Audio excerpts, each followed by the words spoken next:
الأحداث الصالحة والمعتاد والشر الحاضر جل وعلا الله تعالى بشر المسلمات والمؤمنات من الله يغفره ويرحمه ويسلمه بسم رحمة الوالدين والأحباب الصالحين والمسلمات محمد حمد وإلى حضرة النبي المصطفى محمد رسول الله صلى الله عليه وسلم والأزواج والذرية والقرابة وكافة الأنبياء والمرسلين ولأصحابه أجمعين الفاتحة. بسم الله الرحمن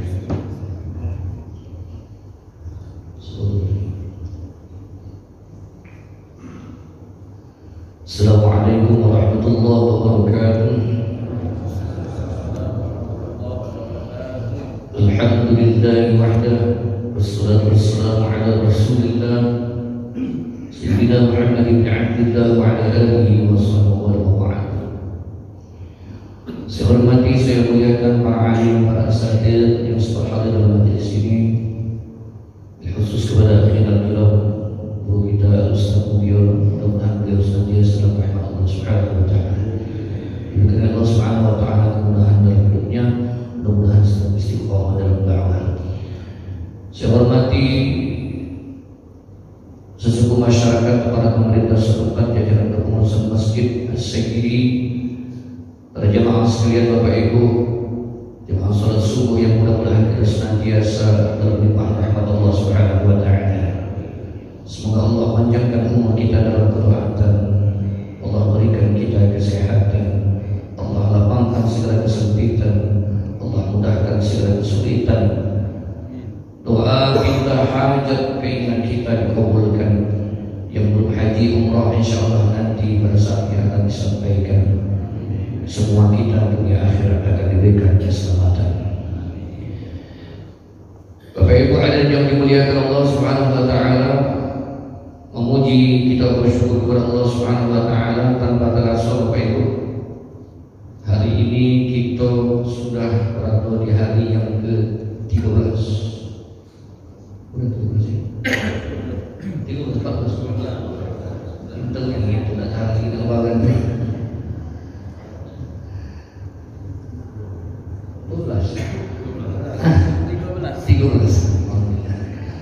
Insyaallah kita bisa selesaikan sampai waktu tadi. Mudah-mudahan amal ibadah kita di bulan Ramadan ini akan diterima oleh Allah Subhanahu wa taala dan kita bisa melakukan taat kepada Allah Subhanahu wa taala di bulan Ramadan ini dengan sungguh-sungguh memprioritaskan amal ibadah di bulan Ramadan ini, sehingga kita akan menjadikan Ramadan tahun ini lebih baik dari Ramadan tahun yang akan datang. Hadirin yang dimuliakan Allah Subhanahu wa taala, Ramadan disebut juga, selain disebut sebagai syahrul siyam, bulan puasa, ada lagi yang menyebutnya bulan pengampunan, syahrul maghfirah, karena dikatakan sebagai saat Allah Subhanahu wa taala memandang dengan cinta kepada setiap hamba yang ingin mendekatinya dalam bertobat kepada Allah Subhanahu wa taala. Ramadan momentum saat seorang hamba ingin kembali kepada Allah, berhijrah kepada jalan kebaikan, bertobat kepada Allah, maka dibukakan selebar-lebarnya untuk pengampunan Allah Subhanahu wa taala. Ada lagi, Ramadan itu disebut sebagai syahrul Quran, dikatakan sebagai bulannya Al-Quran.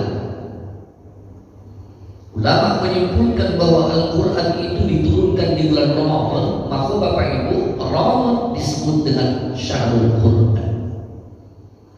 Ada beberapa alasan dari para ulama kita menyimpulkan bahwa Al-Quran itu diturunkan pada bulan Ramadan. Salah satu ayat di surah Al-Baqarah yang populer sering kita baca, Bapak Ibu, Syahrul Ramadan alladzi unzila fihi al-Qur'an, unzila fihi al-Qur'an hudan lin-nasi wa bayyinatin minal huda wal furqan.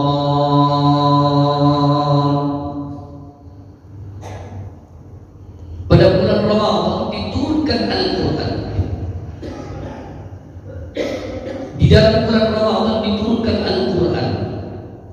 hudan linnas, sebagai petunjuk bagi manusia, wa bayyinatin minal huda wal furqan, dan penjelas daripada petunjuk itu dan pembeda.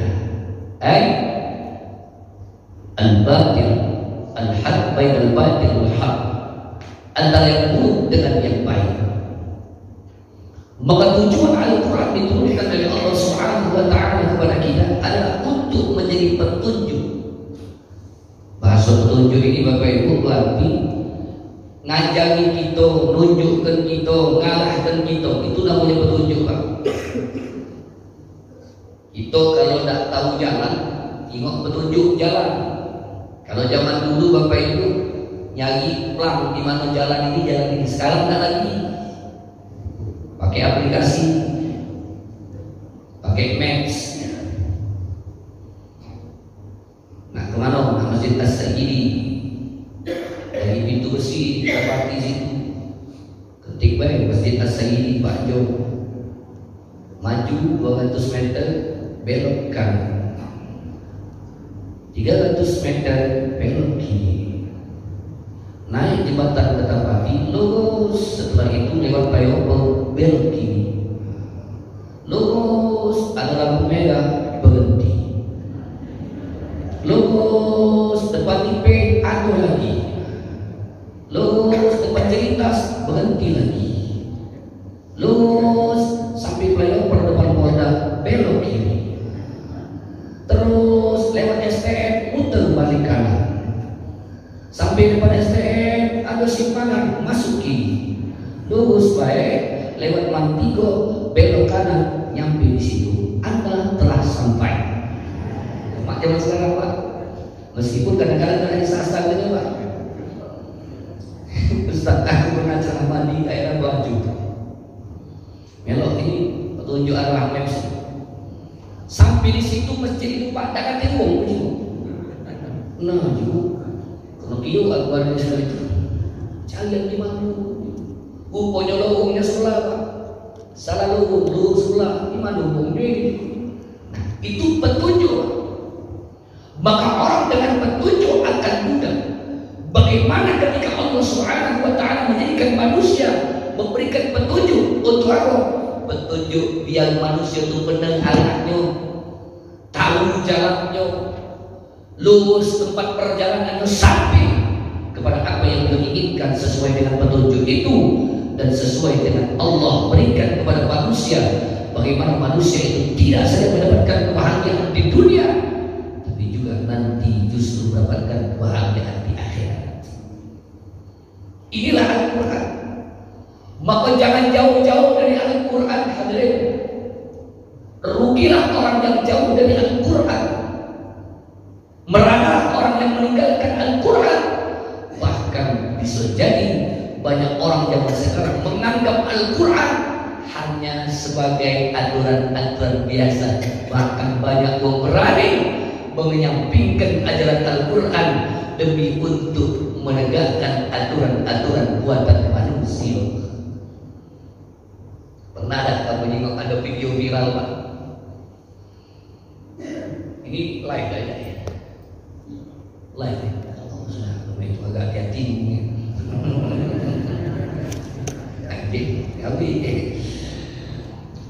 Ada pernah aku tengok viral Pak. Ada seorang tokoh negara atau mamang itu, teman ngoceh mamang itu, teman berdebat di TV malah menang dewek gitu.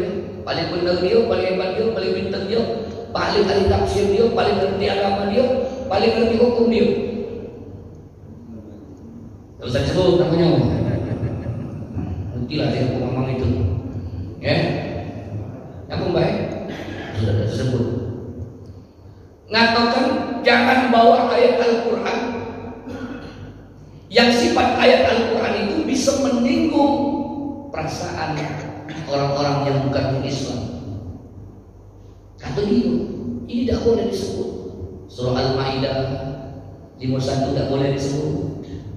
Ada lagi satu ayat, lan tarda ankal yahudu wal nasara hatta tattabi'a millatahum. Jangan disebut ayat ini depan wow. Menyinggung perasaan orang. Tidak akan ridho orang Nasrani, orang Yahudi sampai sampai kamu mengikuti tattabi'an millatahum, bela mereka, agama mereka, aturan mereka, cara mereka. Tidak boleh. Manolah Pak, kita tidak boleh menyebutkan ayat Al-Quran. Memang secara kontekstual itu pasti dari Allah dan benar, meskipun juga kita tetap menyesuaikan tempatnya. Loh, kalau kita nyebutkan itu di masjid, nyebutkan itu di antara orang Islam yang memangnya untuk ingatkan kaum Islam, tidak ada masalah. Toleransi tetap jalan. Zaman ini toleransi kebablasan. Ngatakan toleransi tapi nabrak aturan Islam, aturan syariat ditabrak untuk sekedar menegakkan toleransi, seolah-olah Islam ini tidak toleran, Pak. Kamu ngegas lagi ini, itulah kamu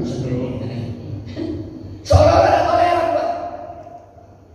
Kalau toleran dari dulu Rasulullah, sejak beliau pindah hijrah dari Mekah ke Madinah, yang pertama ditegakkan oleh Rasulullah SAW konsolidasi jiwa sekarang, islah jiwa, ngumpulkan mana etnis seluruh orang di Madinah kumpulkan, adalah piagam Madinah yang menghargai hak orang Islam, yang menjaga keutuhan persatuan di antara orang Islam dan bukan Islam. Aman, Pak. Al-Quran benar.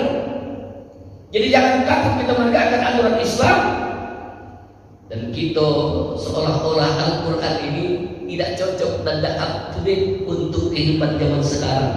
Seolah-olah ada satu ayat Al-Quran yang ketika kita sebutkan bisa menyinggung atau bahkan membuat diskriminasi untuk wong agama Islam.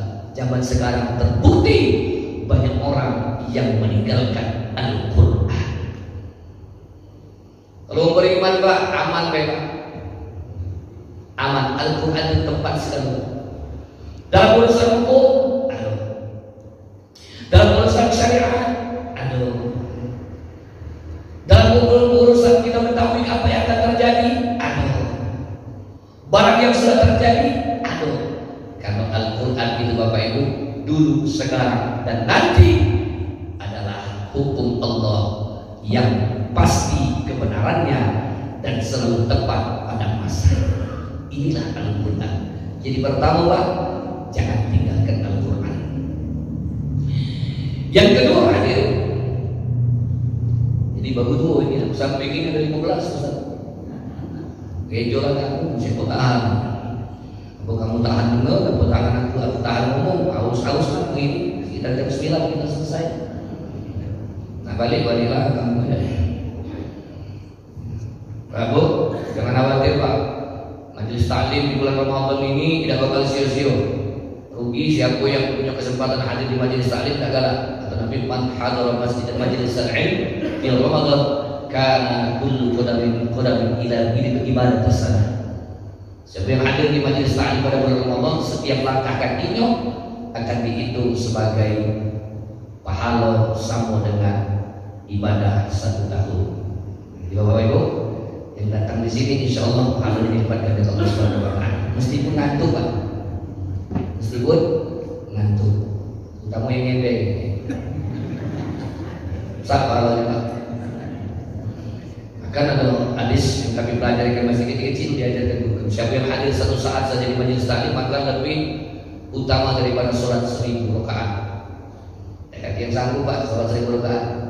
Terawih 11 rakaat lagi pilih imam kan? Intip-intip siapa imam malam ini? Ayo Ustaz itu, alhamdulillah lancar. Kalau imam lambat dikit sudah takoi kawan, jangan main-main. 11 rakaat, apalagi yang 23, Pak. Tempat aku sana 23 diintip ke kawan. Kapan imam itu belok semain isya belok. Pokoknya sikok bergeser.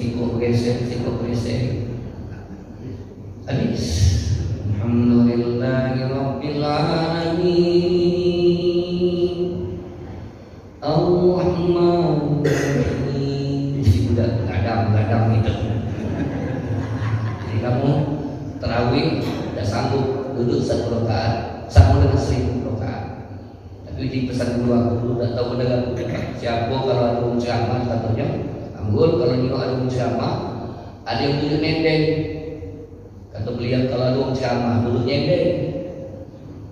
Nak biasa dah. Kata beliau kalau ada yang duduk nendeng, biasanya yang nendeng itu tak panjang umur biasanya. Tidak tahu mendengar nak kakek nanti kan besok. Ada pun inna lillahi wa inna ilaihi raji'un. Telah meninggal dunia siang lebih siang penuh. Mamang yang nyender semalam tidak pak, itu cuma motivasi pak. Mudah percaya cobalah. Nah jadi kita kembali ke persoalan. Yang ngantuk tak apa-apa, tidurlah kau. Ibu-ibu yang ngantuk tidur, tetap buka alun. Semestinya tidurlah kau. Balik kita. Kemudian bagaimana tugas kita untuk biar paham Al-Quran? Aduh, cara-caranya tidak langsung baik. Makanya pertama kita pelajari Al-Quran. Penting pak. Di saat zaman sekarang banyak orang-orang yang mengambil jalan pintas,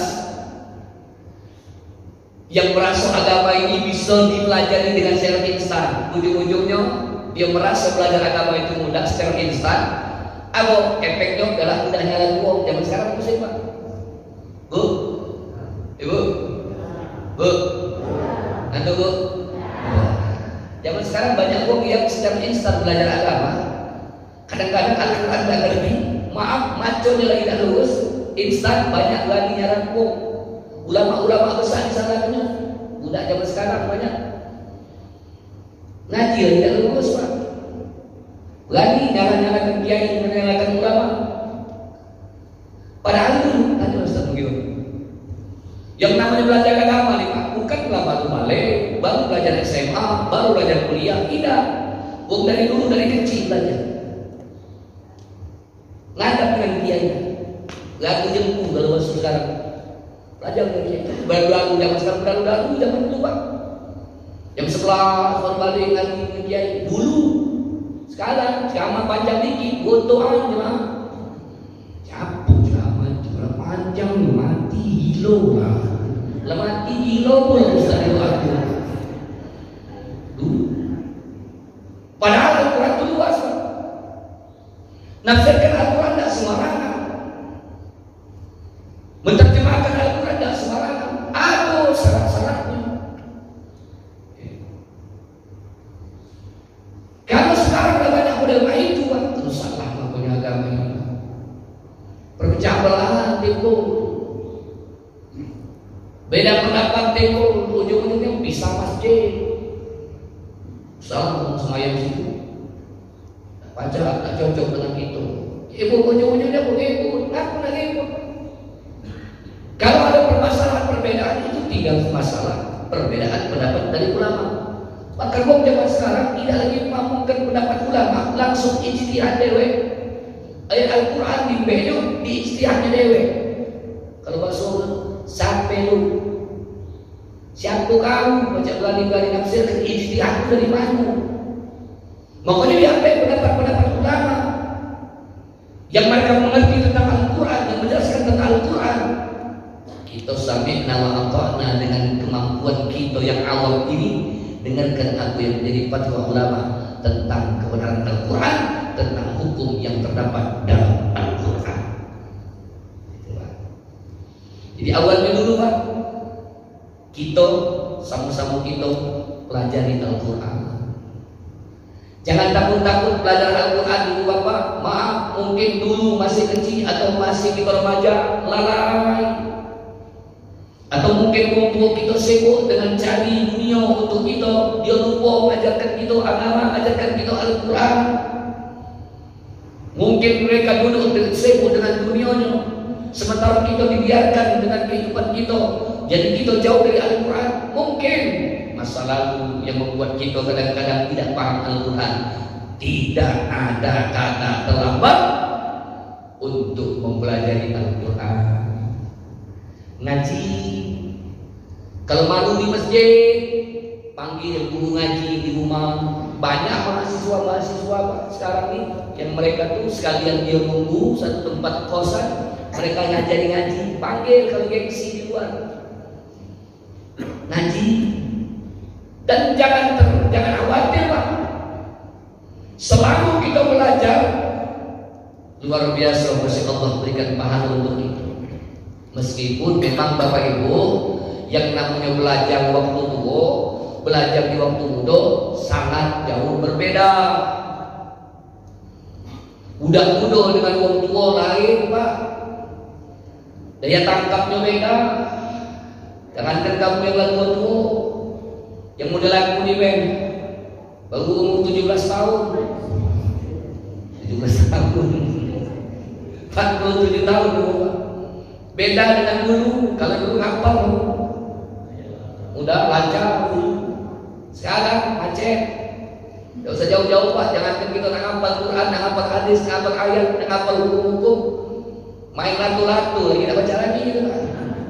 Budak kecil main latu-latu gitu, lancar. Kamu juga lah Pak, tidak melanting di jidat, selalu hafal latu wajar Pak. Ibarat memori itu, memori kita ini misalnya 160 giga misalnya. Kalau budak-budak mau terisi mungkin 10 giga masih lancar, masih semut ujung sekarang. Mungkin orang tua memori 160 giga, kapasitas 160 giga, isinya 160 sampai 200 giga. Maka kalau rapat PPK lupa. Tahu kunci motor, mending mana kunci motor tadi? Nyari kacamata, aku kalah dengan bini.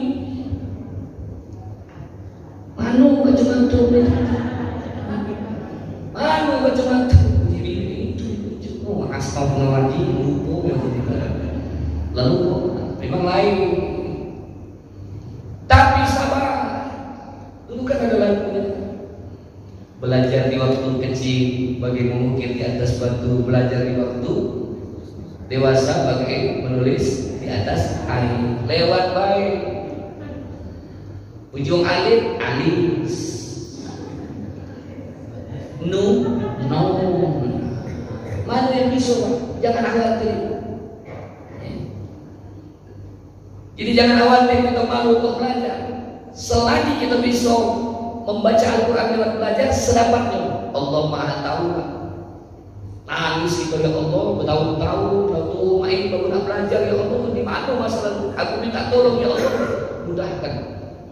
Dapat itu belajar ini Bapak Ibu.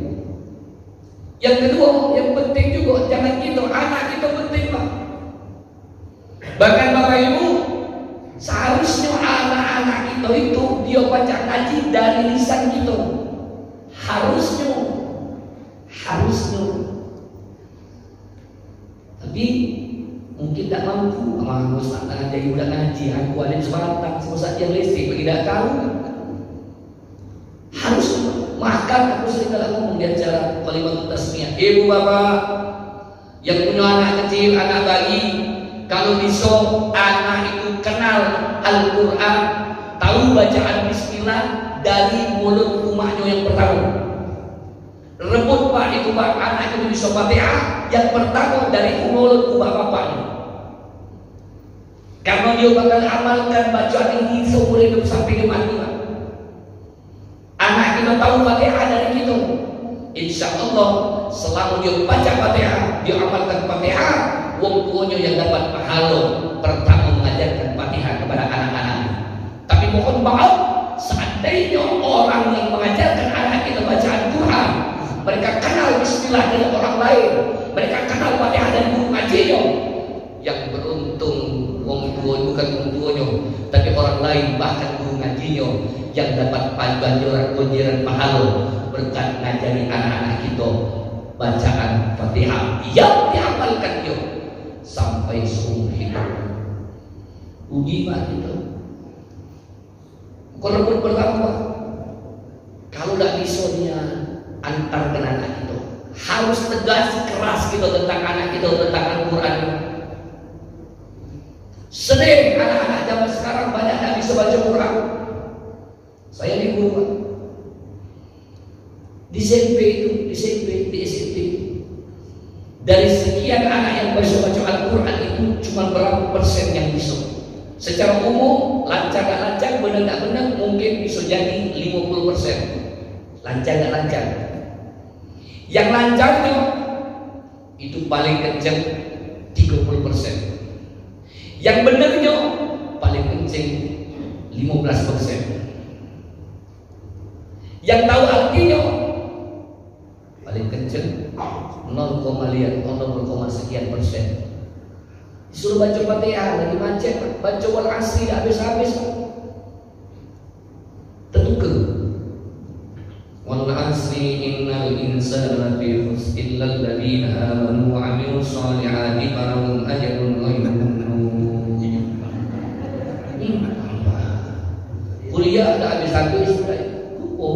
Kuliah ayyuhal kafirun la aqulu ma ta'budun wa la antum 'abiduna ma a'budu wa la ana 'abidun ma 'amaltum wa la antum 'abiduna ma a'budu wa la ana 'abidun ma 'amaltum wa la antum 'abidun. Sampai dia kuliah ini kan habis ini. Itu polakum juga. Sedih banget.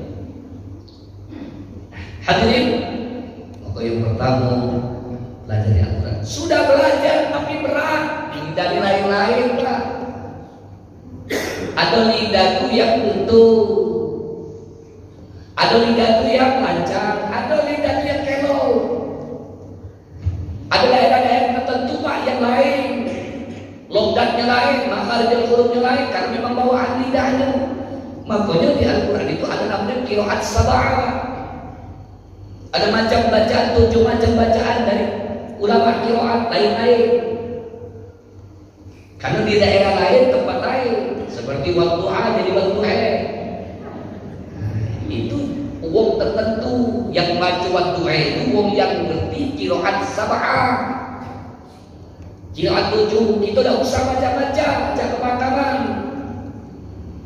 Aidah Ustaz, kami itu cocok maka waktu E itu ngabe. Tempat kami itu bahasa itulah. Kalau nama jual to'e menaida saja, kayak waktu buka aja gitu kan, sama bahasa ini kan, udah lain. Nah, itu bacaannya sesuai ini. Nah kita juga di Indonesia lain. Ada yang ain itu kental, ainnya bukan ain, ngain. Aku punya majelis kami di ketatnya Pak, uji ku ain, masih ain itu, lanjut lah situ. Alamin ngalamin. Alhamdulillahi rabbil alamin. Alhamdulillahi rabbil alamin. Lanjutlah sesuai tempatnya, sesuai misalnya.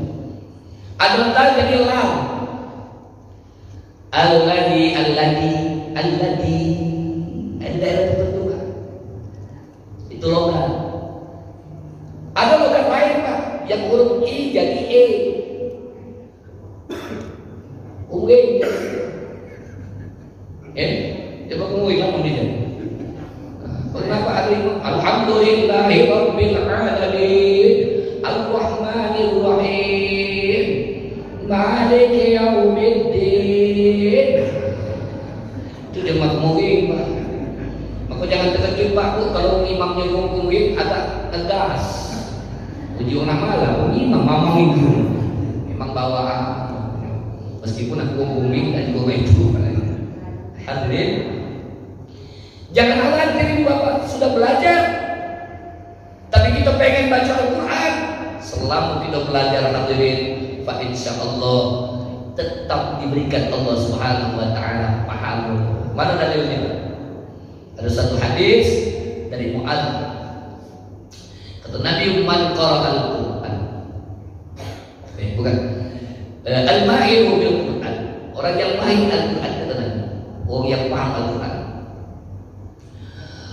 ma'asafaratil kirami bil barah, dia bersama Allah, bersama para malaikat-malaikat yang mulia, yang taat kepada Allah. Jadi siapa yang mahir Al-Quran itu diberikan kedudukan yang tinggi oleh Allah bersama malaikat-malaikat yang mulia, yang taat kepada Allah. Itu malaikat itu tidak pernah bermaksiat kepada Allah. La ya'sunallaha ma amarahum wa yaf'aluna ma yu'marun. Itu malaikat. tidak pernah bermaksiat kepada Allah, dia taat dan perintah Allah Subhanahu wa taala, itu malaikat. Jadi kalau ada wong yang tidak ngaku-ngaku lagi, ya, yang duit tak lagi, makan tak lagi, minum tak lagi, ibadah itulah, itu berarti bukan wong, itu malaikat namanya. Ya. Kalau lagi manusia itu masih ada sifat-sifat manusia. Walladzi yaqra'ul Qur'ana wa yatatta'u kalau baca surah juga. Fi wa huwa 'alaihi syaqqun lahu ajran. Bagi wong yang membaca Al-Qur'an itu, yatatta itu terbata-bata. Dia lah belajar, tapi masih main itu kan. Terbata-bata. A'udzu billahi minas syaitonir rajim. Alladzina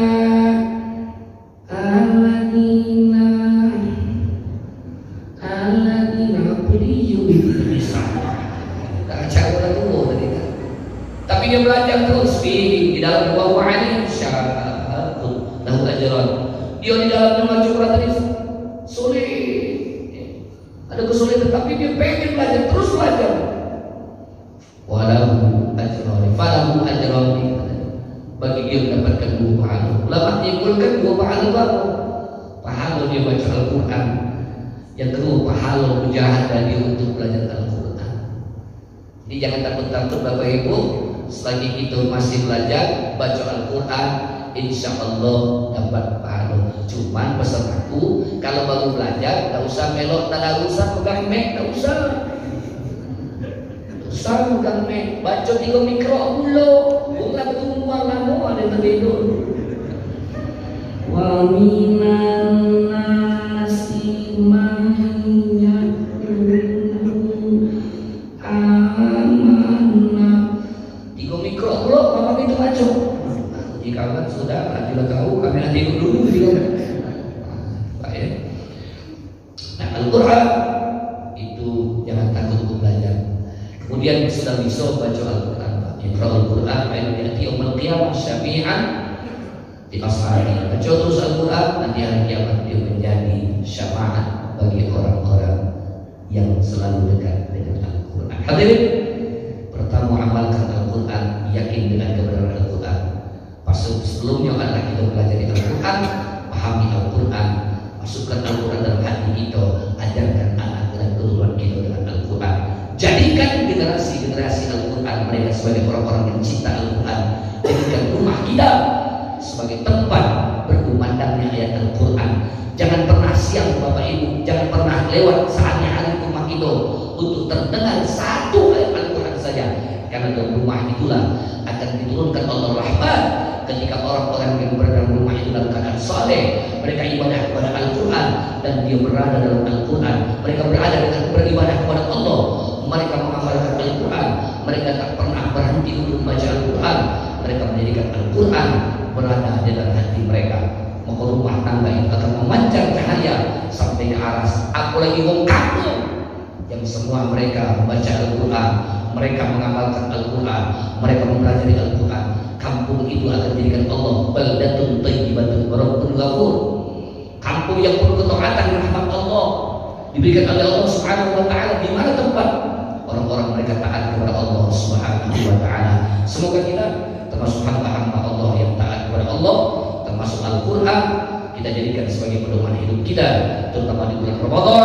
Kita niatkan kepada Allah, jangan sampai kesempatan Syahrul Quran ini kita melewatkan hari-hari kita untuk senantiasa dekat dengan Al-Quran. Kalau bisa niat Pak, aku ya Allah, kalau bisa setahun ini, bulan ini, Ramadan ini, aku bisa tamat 30 juz Al-Quran. Kalau tidak baca tamat 30 juz Al-Quran, minimal juz 30 aku tamat. Mudah-mudahan Allah merahmati kita semua. Wallahu a'lam. Akhirul kalam. Pada Allah subhanahu wa ta'ala. Assalamualaikum warahmatullahi wabarakatuh.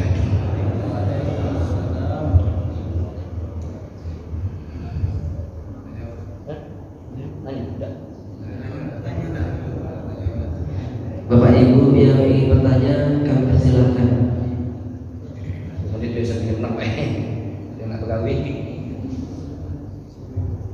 Nanti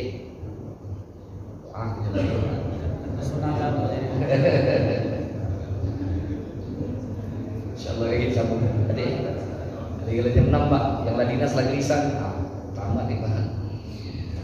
Dan Bismillahirrahmanirrahim. Alhamdulillahirabbil alamin. Allahumma shalli wa sallim wa barik wa karim mu'azzim ala Muhammad wa ala alihi wa ashabihi ajma'in. Allahumma ja'al hadza jam'an marhuma wa tafadhalna min ba'dihi dawran ma'suma. Wahai Allah, jadikan kami yang kumpul ini turunkan rahmat kepada kami dan jadikan juga perpisahan kami dalam majelis ini tetap Kau turunkan rahmat bagi kami. Rabbi ya fadhil furqan wa munzil al-Qur'an bil hikmati wal bayan. Ya Allah, Engkau yang menurunkan Al-Quran yang membedakan kebaikan dan kebenaran dengan hikmah dan kebaikan. Barikillahu lana fi syahri Ramadan, berkahi kami di bulan Ramadan, berkahi kami di bulan Ramadan, berkahi kami di bulan Ramadan. Allahumma fir lana dhunubana wa liwalidina warhamhum kama rabbawna shighara. Wahai Allah, kami hamba yang hina di hadapan-Mu dengan dosa yang pernah kami perbuat, dosa yang kecil maupun dosa yang besar, dosa yang tampak maupun dosa yang tersembunyi, dosa yang kami sengaja atau karena kelupaan kami. Ampunkan dosa kami ya Allah, ampunkan dosa kami ya Rahman, ampunkan dosa kami ya Rahim. Ya Allah, ampuni dosa ayah dan bunda kami, ampuni dosa ayah dan bunda kami, ampuni dosa ayah kami yang sudah bekerja keras mencari nafkah untuk kami. Ampunkan dosa ayah kami, dia pahlawan kami yang sudah mewakafkan dirinya demi keluarga kami. Ampunkan dosa ayah kami yang sudah menjaga, mendidik dan membesarkan kami. Wahai Allah, ampuni dosa seorang wanita mulia yang kami pernah menumpang dalam rahimnya 9 bulan 10 hari. Ampunkan dosa wanita mulia itu yang berjuang hidup dan mati di saat melahirkan kami. Ampunkan dosa wanita mulia itu ibunda kami terkasih yang tanpa mengharap budi setiap hari ikhlas menyusui kami. Ampuni dosa ibunda kami yang dengan sabar menjaga, mendidik, menjaga dan membesarkan kami. Wahai Allah, jika ayah dan bunda kami masih hidup, panjangkan umurnya, sehatkan badannya, mudahkan urusannya, berikan hidayah istiqamah dalam ibadah. Jika mereka telah tiada ada dalam kuburnya, ampunkan dosanya dalam kuburnya, rahmati dalam kuburnya, lapangkan kuburnya, terangkan kuburnya, jadikan kuburnya taman daripada taman surga. Wahai Allah, sayangi kasih ayah dan bunda kami didik dari keluarga yang mengasihi kami di waktu kami masih kecil. Rabbana atina fid dunya hasanah wa fil akhirati hasanah wa qina adzabannar. Wahai Tuhan kami, berikan kepada kami kebaikan dunia dan di akhirat, jauhkan kami dari azab neraka. Sallallahu alaihi wasallam wa ala alihi wasallam. Alhamdulillahirabbil alamin. Kafaratul majlis. Subhanallahumma wa bihamdika asyhadu an la ilaha illa anta astaghfiruka